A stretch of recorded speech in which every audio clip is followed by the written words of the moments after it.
আপনার বাচ্চার হাতে আপনার ফোনটি দেওয়ার আগে মাস্ট বি এই সেটিংস করে দিবেন, যাতে সে কোনো উল্টাপাল্টা অ্যাপসে উল্টাপাল্টা ওয়েবসাইটে ঢুকতে না পারে। কি সে সেটিংস আমি আপনাদেরকে দেখিয়ে দিচ্ছি। অবশ্যই পেজটিকে ফলো করে রাখবেন, ভিডিওটি শেয়ার করে দিয়ে অন্যকে দেখার সুযোগ করে দিবেন।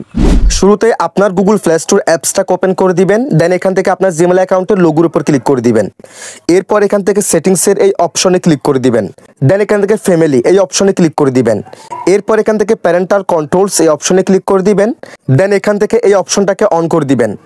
এরপর একটি পিন দিয়ে দিবেন 4 অক্ষরের বা 4 ডিজিটের। দেন ওকেতে ক্লিক করে দিবেন। আবার সেম পিনটি দিয়ে দিবেন। দেন ওকেতে ক্লিক করে দিবেন। এরপর এটাকে আবার অন করে দিবেন।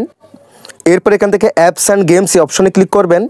দেন এখান থেকে সবচেয়ে লো রেস্ট্রিকটিভ যে অপশনটা থাকবে ওটাতে ক্লিক করে দিবেন, টিক মার্ক করে দিবেন। দেন এখান থেকে সেভে ক্লিক করে দিবেন।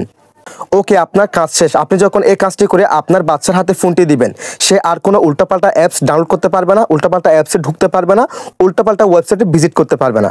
That's it.